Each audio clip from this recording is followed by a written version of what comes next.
Welcome to the Right Brain Cafe. Regina and I are going to talk about structure, and this is something you brought up to me. Specifically, I'll talk about structure, and we'll talk about structure and creativity, but you're talking about, what was it that made you say, I need to talk about structure in writing and storytelling? What was it that triggered this? What was the catalyst? Yeah. Probably reading those Paul Tremblay books that I really disliked. Yeah, that's fascinating. It's so fast. Well, you and I had a weird synchronicity last week. I've been Right, reading if a you want book. to tell the story. Yeah, I've been reading a book titled The Simulation Hypothesis, and I just finished it. And it's about that we're actually all living in a simulation, like the Matrix. And it does talk about synchronicity and how that plays into like the video game simulation hypothesis. I was listening, actually not reading, but listening to Paul Tremblay's A Head Full of Ghosts. And the weird thing, and I didn't tell you this, when I came over your place and I had my back to you and you were saying, hey, have you read this? And in my head, I knew you were going to say, really? Paul, I knew it. And when I turned, Wow. I was like, holy crap. Like I didn't say I knew, I just knew it. It's almost like that part of the video played for me a little earlier, like of what was coming up next.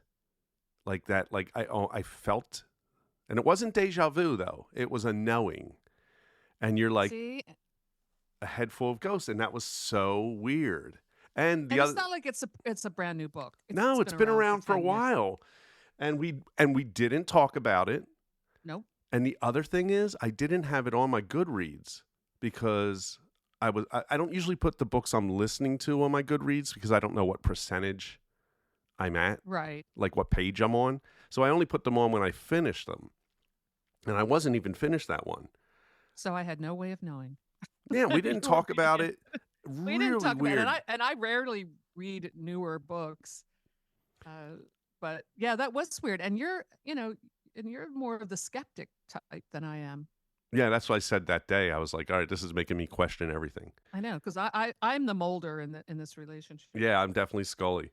The other side of this is we both had two different reactions to how we liked the book. And I enjoyed the book a lot and you did not. And so what about structure do you feel this book failed at? Well, actually, I think this book for me and the newer one I just read, because I wanted to compare it to this other book that I read that I actually really liked, that also had a similar kind of non-linear structure. So I'm trying to make the point, I guess, it's not just this non-linear structure that I have a problem with. Mm-hmm. I had a problem with this writer's use of it and how and I guess I got back to structure because I'm trying to think, like, what makes a book boring? Like, that's such a weird way of describing a feeling. Like, I was bored. Why was I bored? Well, I wasn't engaged. I felt the characters weren't developed, and they weren't, in my opinion. I mean, you liked the book. I found the characters really flat, and I didn't care. So I was thinking about how do we work with structure in a story to make the reader care? Is there a formula for that? And should we talk about it? I also felt like with most books, you have a central protagonist, and then there is a problem, something that they want, something they need, something they're trying to get, and then there are forces. It can be a person or it could be a group of things that are keeping them from achieving their goals, and there is your protagonist. And the tension of that and the conflict of that is what moves the story along. Will the protagonist meet his or her goals? What kind of conflicts are going to stand in the way? What's going to be revealed? Now, that's a very basic type of storytelling, and not every author has to tell it that way. But I felt with A Head Full of Ghosts that I didn't even really know who the protagonist was supposed to be in that story. And I didn't care about any of the characters. And so when things were revealed and, and the book very much borrowed from Shirley Jackson's We've Always Lived in a Castle. In fact, it's pretty much a direct homage to that very good book. I didn't like it. I thought it really kind of sucked. And then I read another book. I also got out of the library a new book. I think it came out last year called The Night House. I showed you the cover. The cover was really cool with a bleeding telephone. Mm-hmm. This book by a Joe Nesbo, who's a Norwegian writer, so it was a translation, but very well done. This book was also non-linear in that it jumped in time. It had a unreliable narrative or narrator, and yet to me that book really worked because that author, who I could tell is a real pro, understood structure and knew it well enough that he could change it and mess with it, yet it was still there. It's like the scaffolding of a great story and a great character was still there. So, I'm mentioning a lot of different things, but I think it really kind of gets down to, does the author really know what they're doing? And I know Paul Tremblay, and I don't mean to trash him. I'm sure he's a nice person. He's a very successful author. He's very prolific. I didn't like A Head Full of Ghosts that so many people like Stephen King had tweeted. It really scared him. And if you get Stephen King tweeting about your book positively, that is a really good thing. People will go out and buy your book. So this book was very successful. I don't know if this is the one that won a Bram Stoker Award, but this author has received many accolades and awards. So I was willing to give his book another try. So horror movie, which I'm going to give you, James, when I see you, if Mm-hmm. you want to read it, because I really would love your opinion of this book. I hated this book, and I will never read another book by this author. I don't know if you saw my vlog about it. It's on my community page. It's from my Patreon page, but it's open to the public. Anyone can see it. I vlogged about it. So I went in with an open mind and great expectations, and I was really let down, and I'm done. I think this is a very overrated author, and I'm in the minority in my opinion. So that's my rant about Paul Tremblay. Sorry if I offended anyone, but yeah, I'm not a fan.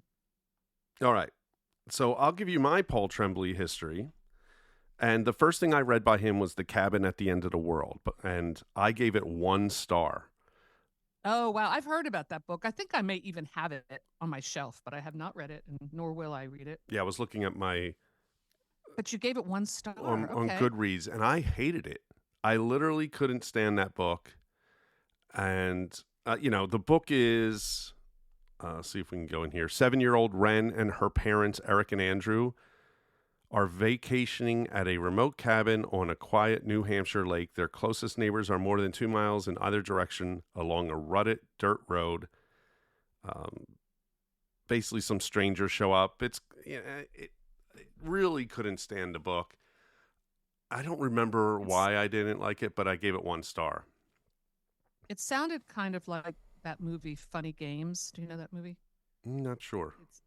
It's a remake. Oh God, I forget the name of I think he's a Norwegian or Swedish filmmaker. It's really good, but it's really I couldn't sit through that movie again. It's so disturbing. But I think what Paul Tremblay is doing is kind of playing with the genre, like the Cabin in the Woods genre. Yeah, he's blasting tropes of horror staples. The found. Yes. The cursed horror movie, the possession story. I see what he's doing, and I applaud the effort. It just isn't working for me. Right. So that book I finished in 2019, and I haven't read a Paul Tremblay till now. And the reason why I got this was I don't know if you know about this app, but it's called Cloud Library. And Cloud Library? Cloud Library. And so if you have a library card, you can download for free audiobooks or ebooks. Oh, so from your library? Yeah, your local library. Yeah, I have my library card. I sign in, and now I have the ability to basically rent, just like you would do at the library, for free on my phone. And so I used to have an Audible account that I paid for. This is like having Audible for free. Nice. Yeah, so that's how I picked up that book, and I agree with a couple things you said about A Head Full of Ghosts. One, characters are lacking. The main character, I would say, is Mary, who is the little girl. Right, the narrator. And I would say that you're seeing a lot of it through the eyes of what a little girl would have seen if your sister is accused of being demonic and there's going to be a, um, an exorcism in your home. And then they bring in the media and they have this little reality TV show. Yeah. And I think that, and I think you called it a gimmick, and I would agree that gimmick of, hey, let's have this sort of exorcism and have a reality TV show and let the audience wonder if it's real or if the girl's making it up. I think that was the entertaining part of it. And it's not a bad concept, actually. And I think the concept is what people are enjoying, not so much the characters. Because I would say, I'm thinking of the book I'm going to give you is The Ninth House by Leigh Bardugo. Oh, yes. And I hope you like it. But I really fell in love with this book because it's got a great sort of concept, but I literally fall in love with the main character and her and the people surrounding her. Okay. And I want to hang out with them, and that's what to me makes a really great book is you want to hang out with the characters. I totally agree. And in the Joe Nesbo, the Night House book, I loved the character. He was also a teenager, so it's kind of like a YA, but like I knew this guy. I knew the way and this is a translation, but I knew the way he talked, and he was, like had an attitude like many 14-year-old kids would have, and it just worked. And his friends, and it was funny. I mean, it's horrifying, but it's funny. And with Paul Tremblay's book, and especially this latest one I read, I gave that. I think I gave Head Full of Ghosts 2.5 stars. This one was 1.5 stars. Wow, it was so bad. He has 3.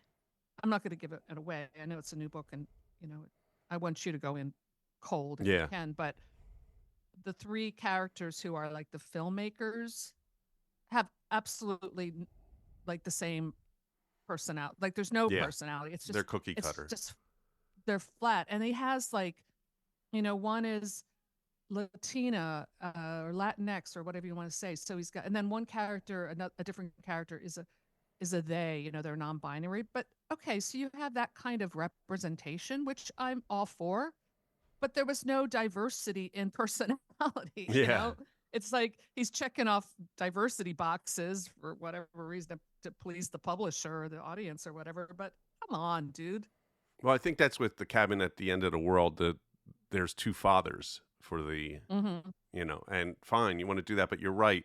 If you are somebody who's coming from a minority or a homosexual, you have a completely different experience in this world that would show up in your personality. There's no way that a cisgen straight white male is going to have the same personality as somebody who grew up gay. There's just no way. You have 2 different life experiences, and that should show in the characters.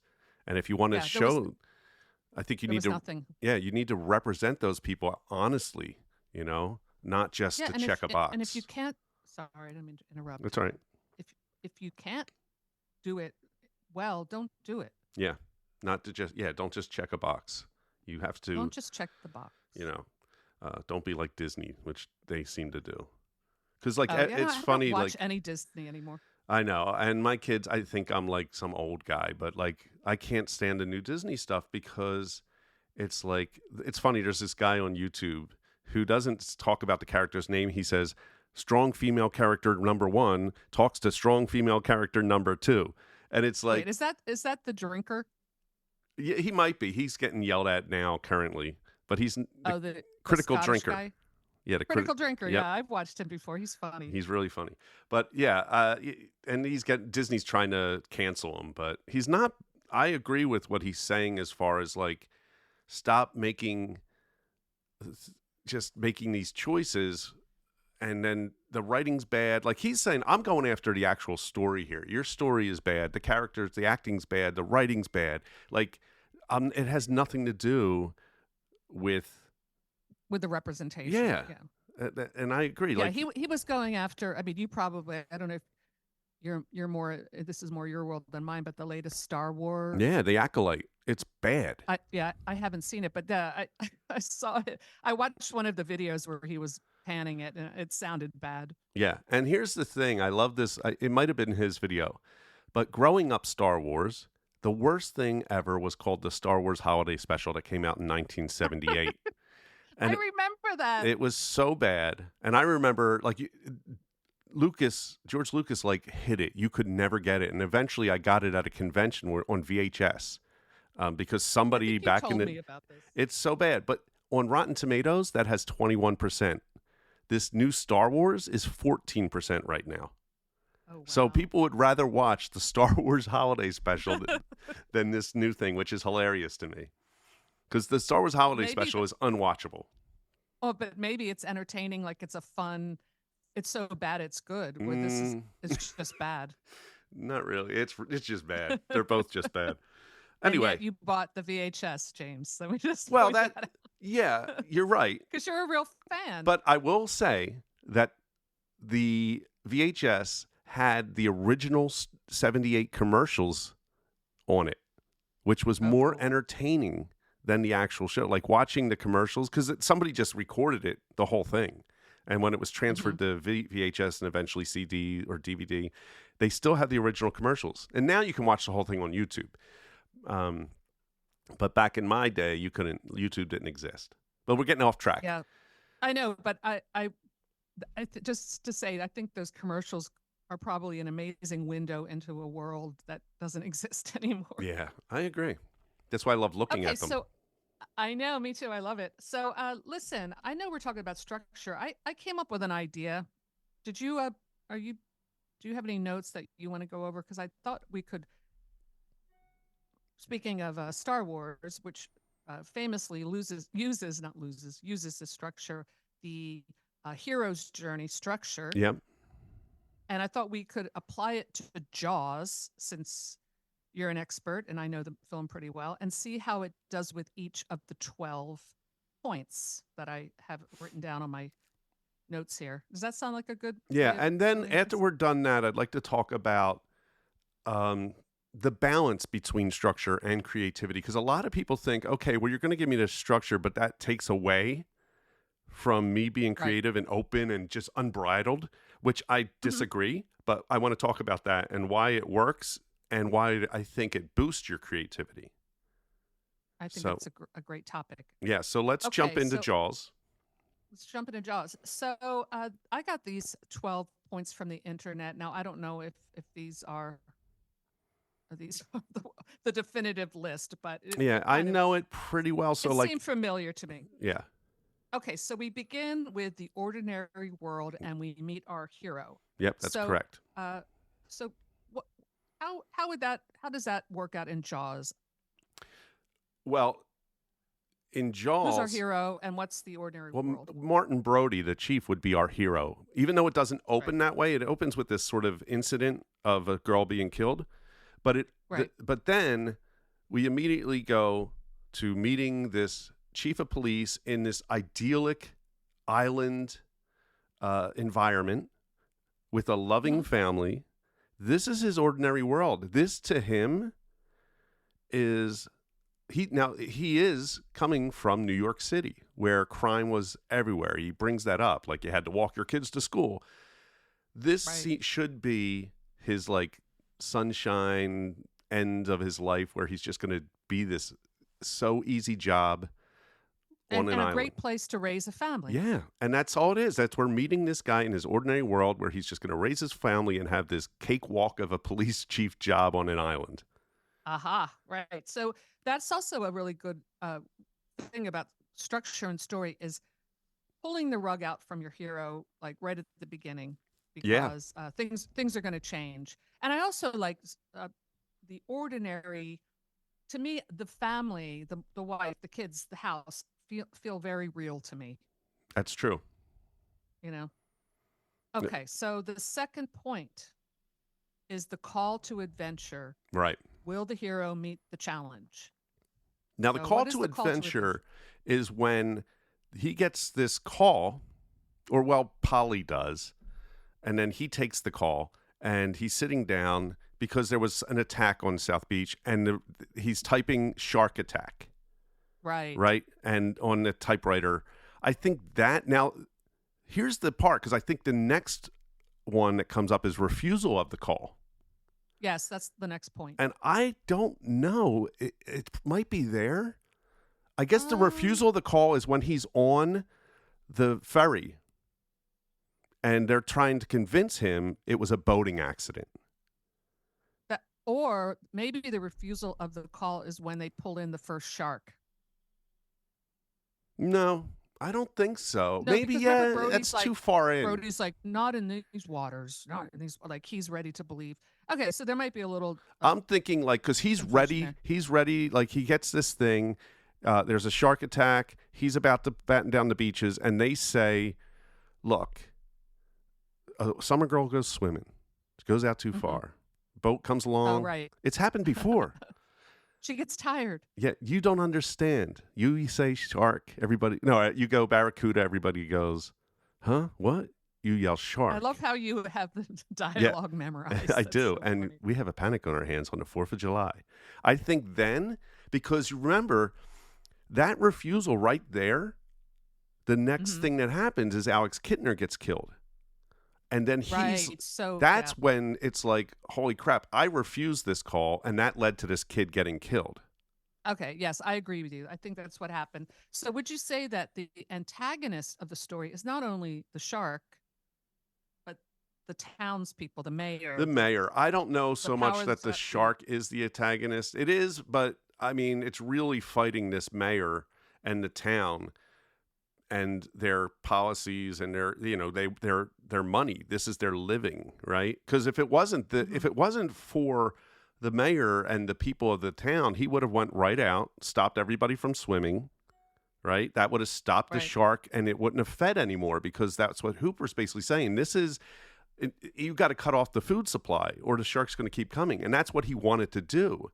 But the town and the mayor didn't let him do this. Okay, so but you see what we have going on in this, what I think both of us would agree is a wonderfully structured story. It's one of the best, actually. And this is why you can watch it. And I know you've watched it many times. I can watch it every day and still love it and still get something from it, and it's fresh. So, and it's not a mistake. It's not an accident that every summer theaters in the area are showing Jaws. So the Princeton Garden Theater is doing it's coming up soon, and I'm tempted to go, but it's going to be like trivia and things like that. But Wendy Benchley's going to be there, and she's going to talk. Who I guess is his daughter, or who's that? Peter Benchley's relative. Peter Benchley's daughter. Okay. I guess daughter. I don't know how they're related. But he wrote Jaws in Pennington, right across the river there. I didn't know that. Yeah. Well, it's based on a shark that did come down the Roconkus Creek, didn't it? Yeah, in Jersey. Yeah, and they even bring that up in the movie. They're like, it happened before, Jersey, 12. So anyway, we got refusal to call. Okay. What was after that? All right. So this is the next threshold, one, right? No, this one is meeting the mentor. A teacher arrives. Now, who's the mentor? That would be Hooper, I would believe. Yeah, Hooper, I would definitely say Hooper. No, Quinn is not. I wouldn't say, because what happens is you have refusal to call, right? And then Alex Kittner gets killed. And Quint does show up there, but he is not brought in yet, right? Okay. What happens is he has Hooper coming to basically teach him, because he's the college student. He's the one who knows everything there is about shark. He's the one that he's the expert. Yeah, and he's the one that Brody is continually asking these questions. He's like, is it true that most people, and he's asking these questions to Hooper, who is the mentor teaching him about sharks. Okay. So that would be my suggestion of who that is. I would agree with that. A question: Does Hooper show up because he read about the shark attack? No, he was called in. Oh, he was called in. Yeah, okay, because when Hooper shows up, because of the body, when he's examining the body. Yeah, he was brought in from the Oceanographic Institute, Woods Hole, which is on the mainland. And he was there because of the fact that we have a shark issue, and he's an expert in sharks. Okay. So yeah, I would agree. It's definitely Hooper. So the next one, number 5, crossing the first threshold, the hero leaves their comfort zone. That So there's a well, I just want to say there's a thing with Brody's character which he's not comfortable with the water. Yep. So he has an internal conflict that he has to overcome. Now, But this someone might think, oh, well, that's so obvious, but it's like, no, that adds a layer of interest to the story because he's not just fighting the shark, he's not just fighting the town, he's fighting his own internal battle, which gives it another layer. Yeah, and this one I feel is so blatantly obvious. What happens is after he meets his mentor, Hooper says, "Hey, we got to look at that first shark and cut it open," and they Right. do. And then he says to Brody, "We have to go. It feeds at night. We have to go out on a boat." And Brody's drunk, and he's like, Right. "I'm not drunk enough to go out in the water." Yes, you are. And it's like Mm-hmm. this is him literally facing his fears. Like it's great when it cuts to him on the boat. He's got the life jacket on. He's Right. got a Yeah. whole bottle of wine in his hands. He is facing his fears drunk, but he's facing his fears. And then Hooper jumps in the water and leaves him alone on the boat. Like this has to be probably the worst thing for Brody. Right. And he's even telling him, no, let's just tow the boat in. Let's tow the boat. No, I'm going to go. I'll be fine.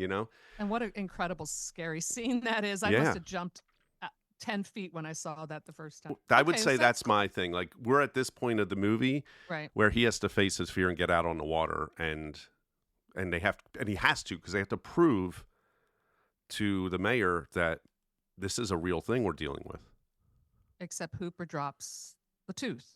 with. All right. So number six, tests, allies, and enemies, making friends and facing roadblocks. This, I would say, is when Quint comes in. This is the scene where they are literally meeting Quint in his environment, and they take that moonshine that he made, and they all drink from it. That's sort of that moment where they're all Allies. well, they're meeting each other, and I would say that this is the sort of finding my team that's going to help me defeat the shark. But there's definitely tension between Quint and Hooper, who Hooper represents the money and the college student, and Quint's the blue collar worker. Yep. Yeah. But what a great way, again, having 3 characters who are so different forming an allyship to fight the enemy, and again, getting back to why I didn't like Paul Tremblay's books, the characters were all the same. They were flat. There was nothing interesting about them. And here you have really interesting characters, 3 men who couldn't be more different. And you have, as minor characters, Brody's wife, I feel adds a really nice color to this. And I'm glad that they didn't have her have an affair with Hooper, like in the book. Yeah, if you don't know, in the book, that Hooper and her have an affair, and it's it so would bad. not have worked. Yeah. I know. I didn't like the book as much. No, the book. This is one of the rare, very, very rare times when a book is outshined by the movie. The movie's just so much better than the book. Yeah, because having that family, that strong family intact, it just, we want to see that family protected, and we want Brody to come back to that. Right, family. and then we want that happy ending that with at least with that family. And when that scene where this in the pond when was actually when it becomes personal now. That's where it becomes personal because Michael's in the pond. Yeah. Right. All right. Okay, we had allies. So Quint tests. There are a lot of tests. Along Yeah. the Well, way. there's definitely a lot of tests, and Quentin is testing both of them. Right. Mm-hmm. And their enemies. Well, they're still facing the mayor and this kind of stuff. Yeah, the shark, the mayor, so the elements. Number 7, approach to the inmost cave, getting closer to our goal. This, it's definitely while they're on New Yorka, and they that might be when I think they see the shark for the first time and say, "That's a 20-footer, 25." We need a bigger. We need a bigger boat. Yes. You do have this entire Yeah. this dialogue memorized. Hey, just to let our listeners know that a few years ago, James and I did a video together about Jaws that's on my YouTube channel, Regina's Haunted Library. Yeah, it's You were a funny. I have a guest in the funny library. Instagram moment where Joe Hill, he's also a big Jaws fan, and he put something on their Jaws, and I responded, and then he responded with the next line of dialogue, and it was just a really funny. Yeah, it was a really funny moment. I hope you kept a screenshot of that. I think I did. Yeah, that's really cool. Well, didn't Joe Hill propose that the girl that's in the scene when the ferry arrives is the lady on the dunes murder victim that was never identified? Yeah, I've heard that story. Yeah.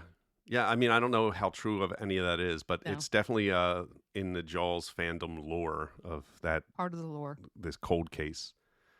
Okay, so that was 7. I think getting closer to the goal, seeing the shark for the first time. Yeah. And then because he's like, 8. We should tow it in and get a bigger boat. Like, that's his whole thing at this point. They are closer because they see the shark, but as far as Brody's concerned, we can't deal with this. Right, and this is where Quint crosses the line into madness. Nuttiness, yeah. And then we see him, and he's always, I think, and this is what I love about him, and Robert Shaw's performance is so amazing. He's always a dangerous character. Yeah. There's nothing safe about him. Right. And he definitely proves it when he smashes the radio. Yeah. You're certifiable, Quint. You know that? Oh, yeah. Yeah. He even says it. Like, why didn't they take out Hooper's boat? It would not have been as good of a film if the boat was actually not, it wasn't going. I mean, that's part of Quint's demands. It's my ship. That's true. You know, it's my boat. I'm the captain. Right. He would never accept being under anyone else on the sea. That's true. All right, what's up next? Okay, so now number 8, we have Ordeal, the hero's biggest test yet. I think Jaws does a little bit of a twist on this one, as far as, like, for me,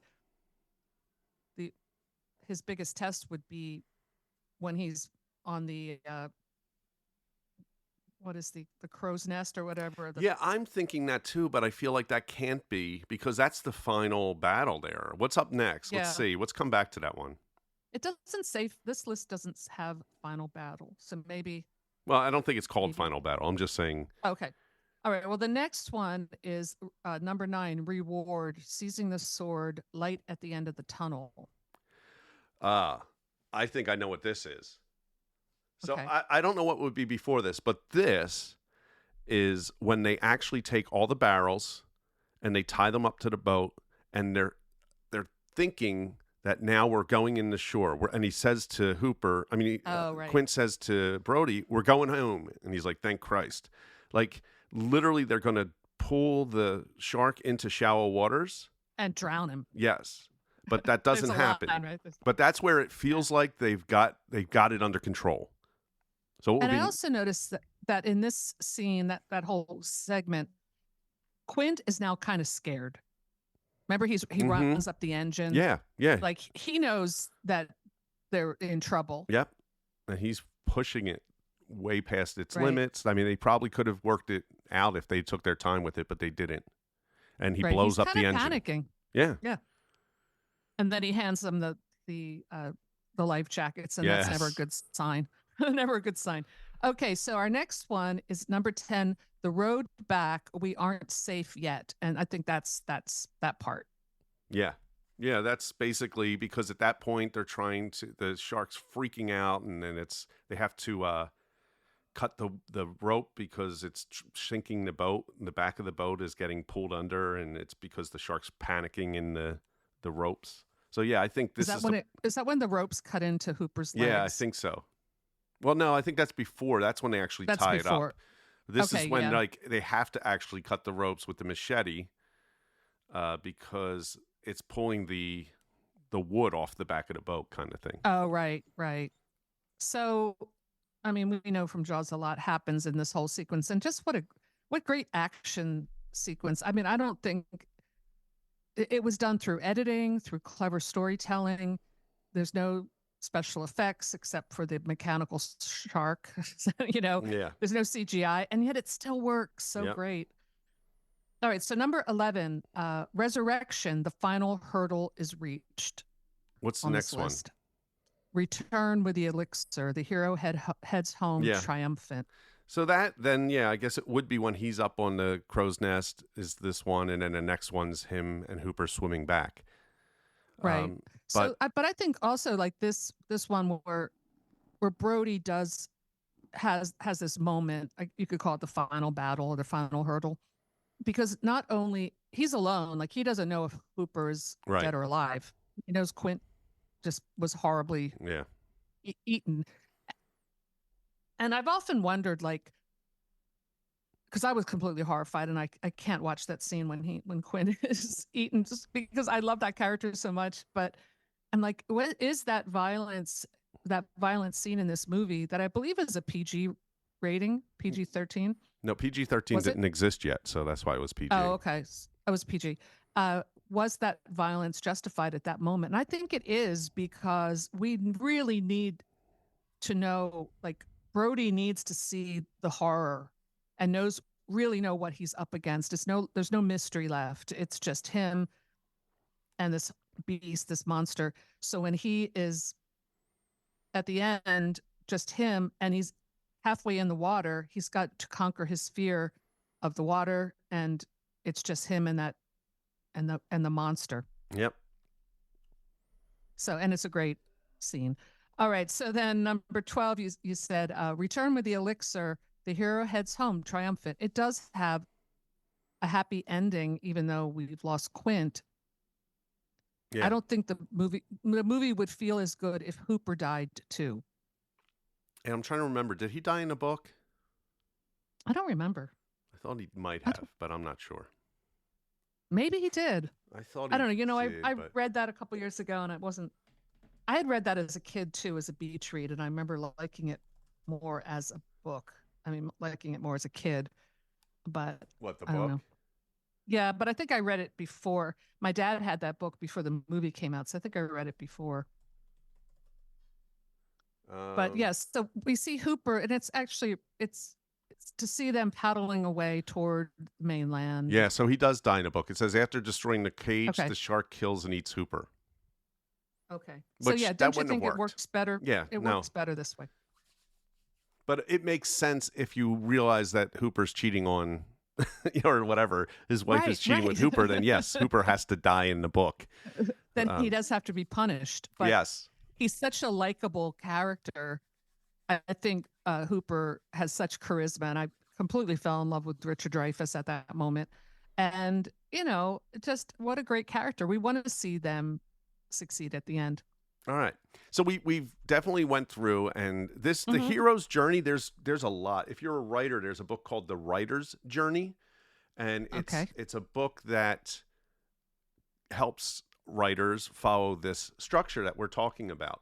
Because if you get the hero's journey, that's more Joseph Campbell just talking about this stuff. Like, Joseph Campbell wrote that stuff before Hollywood decided we're going to use his thing. Joseph Campbell's just talking about throughout history, there's this structure that exists in a myth. The monomyth. Yep. And so George Lucas comes and says, I'm going to use this for Star Wars. That leaks. Everybody now knows that, and everybody runs around and starts to use this, and it works. Yeah. So the question is, does it limit your creativity? Because, and I want to just go like kind of a macro level here. If I'm creating something and I'm a creator and I'm saying, I don't want to be constrained by your structure, Regina. Okay. It's not yours. I know, I'm joking, but no, I know. Is there any truth to that you will be limiting your creativity by using structure in any way? Like if you're taught in any art, there's always going to be in film. I mean, not film, in music. You got intro, verse, pre-chorus, chorus, bridge. And like these are things that are structures to a song. But I think when it comes to creation, limits, like things that are limiting you, is going to help you create something better. I agree. Yeah. I mean, I think you don't want to use this structure of the hero's journey in a way that people become really aware of it, because everyone is a lot smarter now on some level about these things. Yes. So going in, if it's obvious, then you're like, oh, this is the call to action. Here's the mentor. I've seen this movie before. You want to be clever about the way you present this stuff. So if you're doing a fantasy and you have like a Gandalf figure with the beard and everything as the mentor, or in Star Wars, they use the same kind of structure, then it becomes very obvious and people might be like, oh, I saw that coming a mile away. But if you can still use these archetypes in ways that are clever, like the teacher could be like a hooper, like a younger, doesn't have to be an older wise man. It can be a female, it could be a child. It could be a lot of things. Yeah. It could be an animal.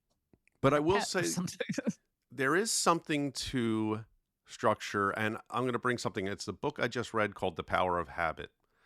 And he talks about the song Hey Ya. And Hey Ya. Yeah, by Outkast. Yeah, I love that song. Right. But no one loved it when it first came out. What happened was they realized that people, so this is a funny thing. I think it was Celine Dion or something. They had this test of like men who said they don't like Celine Dion and they wouldn't listen to Celine Dion. And however, when they actually took the information, if the Celine Dion song came on the radio, it usually stayed on the radio for people who said they don't like her because it's familiar. And so when Hey Ya came out, they were actually finding out that people were changing the channel. And they're like, why? Because everybody thought the people making this song were like, this is going to be a hit, but it wasn't.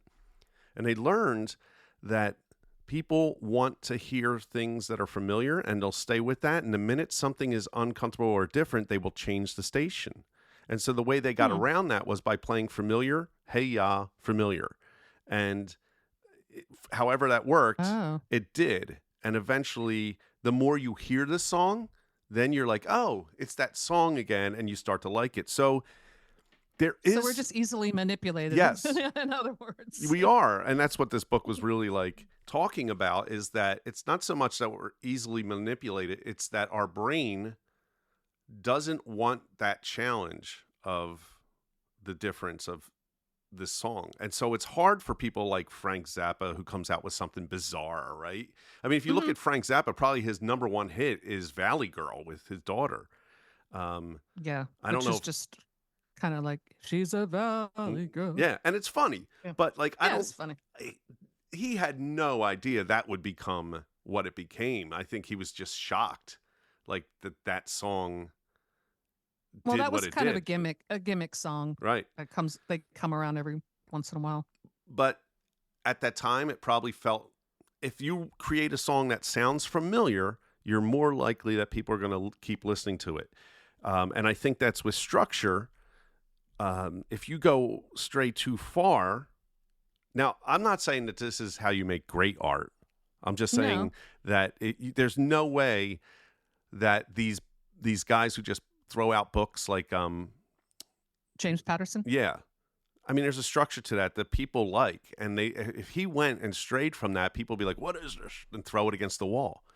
Yeah. And like when I forget the author's name in the movie, when he kills Misery in the Stephen King film, he doesn't meet expectations. And then the reader gets really angry, very, very angry in that story.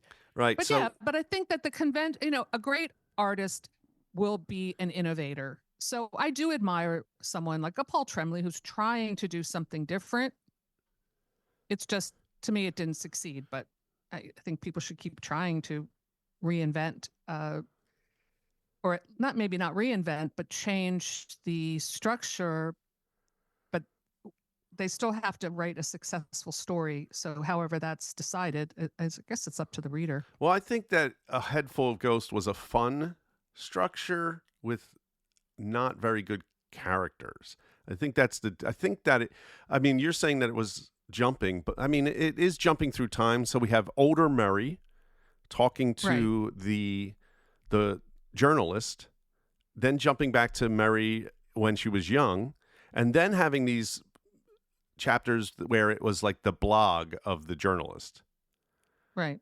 And I thought that was entertaining. But I would agree that there's not one character. Like, I wouldn't want to hang out with that family. They were not fun. They were not interesting. I think it was, I don't want to say gimmick, but it was definitely a fun twist on a lot of ways you could have done this book. I thought it was right. Yeah, no, I hear you. It was changing. It was taking the tired, the tropes of a exorcism horror convention, exorcism, and doing something different with it, which is fine. But if you don't have interesting characters or people, like, I didn't care that this teenage girl was possessed or whatever her problem was. I thought she was obnoxious. Like, I didn't care. Where in The Exorcist, you care and you also believe that she's possessed. And I think that's the problem I had with that book. Spoilers a little bit. It's like, yeah, this stuff doesn't really exist, and I don't know. It didn't work for me. He does this.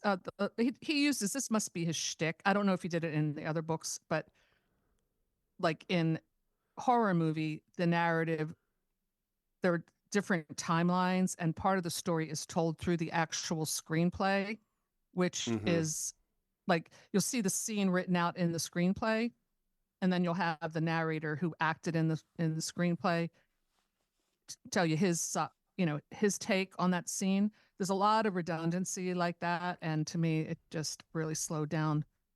Like, I liked what he was trying to do. Like, I don't have a problem with, like, oh, he's inserting like a blog here. That's kind of cool. I like that meta approach. It's very new. It's very postmodern. But I really, really, thinking about both of his books, I really think it was the lack of interesting characters that made me not like the book. Yeah, and I would think that's, I don't know if he wants to say that's his style, but that seems to be what it is, because I didn't care for the characters in the cabin, and I didn't care what happened. And like in this one, I just wanted to see how this played out. Not so much. It wasn't more like, oh my God, I hope Mary's all right. It was like, all right, how's this going to end? How's this going to play out? Is she really possessed? Is she not possessed? What, and then they do have a twist at the end, and it's interesting. But yeah, he has an audience. They enjoy what he's doing. And I think if he was able to make us care about the characters, that would have been an amazing book, I agree. I definitely agree. And the same with this last one I just read. If he had a Hooper and a Brody in there, I would have been like, set a quint. I would have been so with it. I mean, I felt like with this latest Paul Tremblay book that not only were they shallow, they were like blanks, like no personalities at all. Right. Like nothing. They were just these kind of despicable blank. I guess it was a very nihilistic kind of look at brooding teenagers, but you didn't, like, it could have, I think it would have been more interesting if the narrator had actually had, like, if he had cared about the director who was a female character. They kind of have a little bit of a make-out session kind of thing, but there's no feeling. Like, if he had really, if he loved her or hated her or felt some way about her, I would have gotten into it. But it's just like, well, we made out once, but blah, blah, blah, blah. Just boring.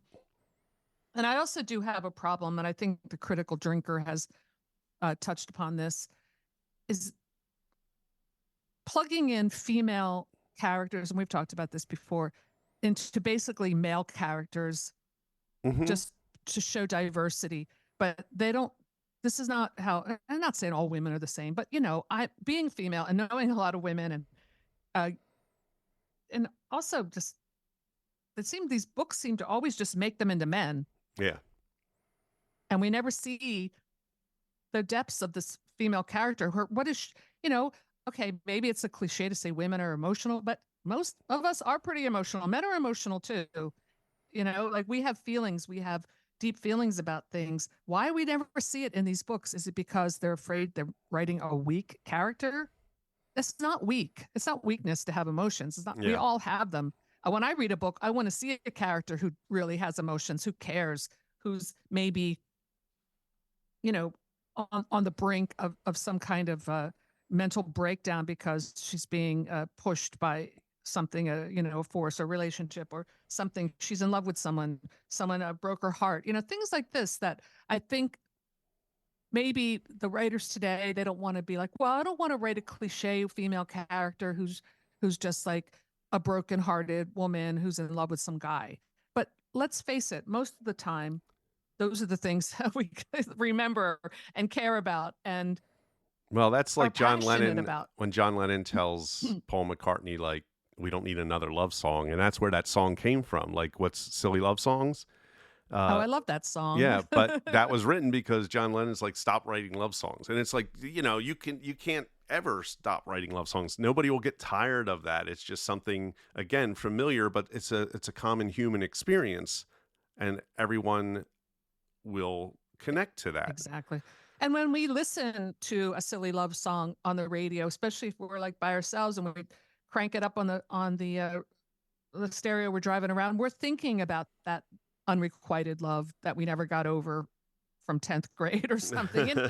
We're thinking about this, and that's what makes us human. I'm finding like these characters, like these Paul Tremblay characters with these female characters that were just like, they're just assholes. Excuse my French. Mm-hmm. They're just like assholes. They have nothing. There's no depth. Just they're jerks. Yeah. And I don't get it. Well, let's quote Picasso here about structure. So he says, our goals can only be reached through a vehicle of a plan in which we must fervently believe and upon which we must vigorously act. There's no other route to success. I like this coming from Picasso because this is somebody who people would think, oh, he doesn't use structure, he doesn't have plans, and I think you brought it up where you went to a museum and you saw like the early works. Yeah, it was fascinating. This was, I think it's called the Pablo Picasso Museum in Barcelona, and it shows like a painting he did at age 12 that looks like, well, his famous quote, when I was a child, I could paint like Raphael. It took me a lifetime to paint like a child. But it shows the progression of this very structured traditional artwork into, at the end of his life, he's making like clay sculptures, very primitive looking clay sculptures that are just as beautiful and just incredible. And he definitely had a plan. I agree. Yeah, and quote. I think that people see these results and think, oh, he's just like, people trying to come right out and be unbridled with their creativity. And I'm not saying you can't do this, but Lee Krasner is another one who people know as like the wife of Jackson Pollock, but she actually was doing traditional stuff until she went to MoMA, when I guess MoMA was just opening, and saw the future of like abstract and things like that. She saw Picasso stuff, but she had come from traditional background. So it's one of those things like, do you have to know the rules before you can break them? I think so. And I agree. I think you could come and just write something without any plan, any box that it's in, and just be, and maybe there's something to that. I'm not against that, but I think you need to, I think you need to know why you're breaking the rules. Oh, there's this wonderful moment in that movie, Funny Games. There is let me just, if you just indulge me for a second, I'm trying to remember what the name of the filmmaker is. I've seen several of his films and I feel stupid that I can't remember. So Michael Haneke is his name. I see it. Austrian filmmaker. So it's a really creepy film. And I think I only watched the remake, the English version. But there's this incredible moment where Michael Pitt and this other actor who played the killers are terrorizing this family. And at one point, I think it's Naomi Watts' character, there's like a shotgun in the scene and she's able to like wrestle the shotgun out of the guy's hand and like blow him away. One of the characters, one of the killers. And Michael Pitt breaks the fourth wall and speaks to the camera and to the audience like, you really don't think we're going to do that, do you? We're not going to give you that easy out. And then the film runs backwards and then they start and, it's changed. So for me, that was pretty brilliant because that showed me, it also by breaking the fourth wall, it helped me not be so terrorized by this movie because it was really relentless. It's horrible. Just the way that they kill the dog, they kill the kid, there's no moment of like in what we just talked about. It's just nihilism. But by having that moment, that lets me know that the director knows exactly what he's doing. Yeah.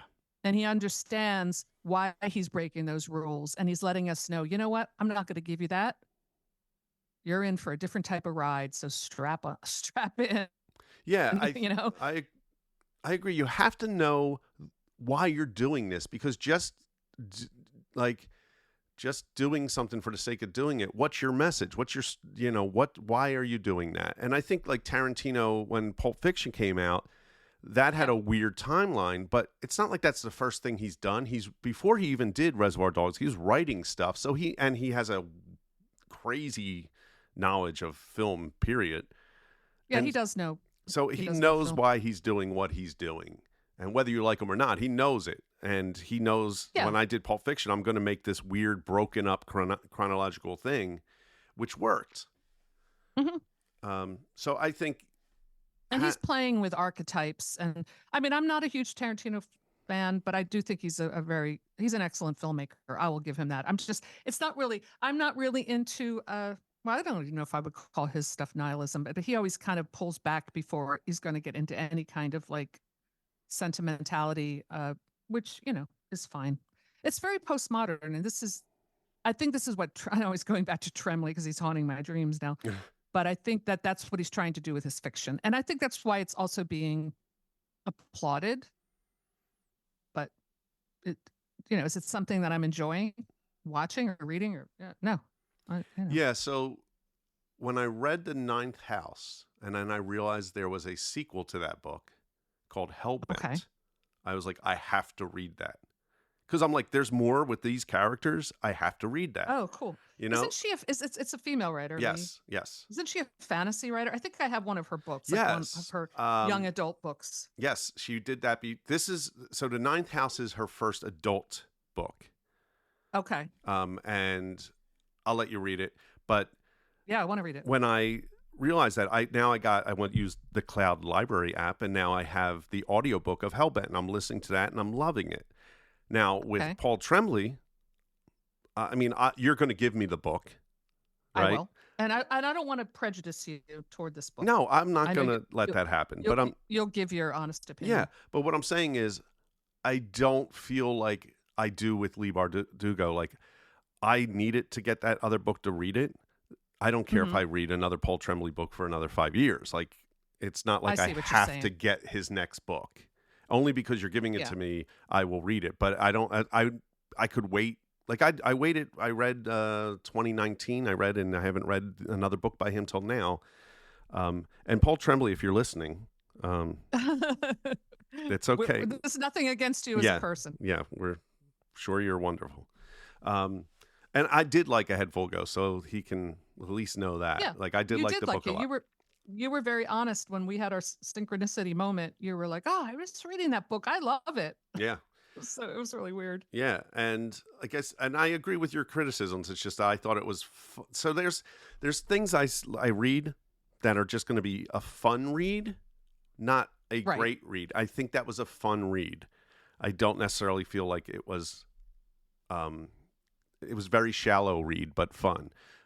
Something else where the characters are really part of me. Those are deep, great books that I just devour. Right. But anyway, we're done. I think we talked a lot, but I think with structure, and this is, with every art, if you're going to be a painter, a sculptor, a musician, and it's different. I think when you're older, you feel like you don't have enough time, so you just start right where you think you should be. But growing up, like I played music my whole life, and like I had to learn by learning other people's stuff and then branching out to make my own stuff, which was very familiar to what I was listening to and learning. And then I was able to say, well, what if I did this instead? And so that structure existed for quite some time until I said, well, wait a minute. Does it have to begin with a verse? Can it begin with the chorus? Can it have some kind of weird bridge in the beginning that we return to later? So, but I had to know what those things meant before I could decide that I want to break them. And I think that's with all the creativity. Like, get good at structure before you decide to throw it away. And also, yeah. I'm sorry, no, finish what you were saying. No, I'm done. Okay, sorry. Just about when you said about music, but there are also music, you can experiment it, but there's still in tune and out of tune,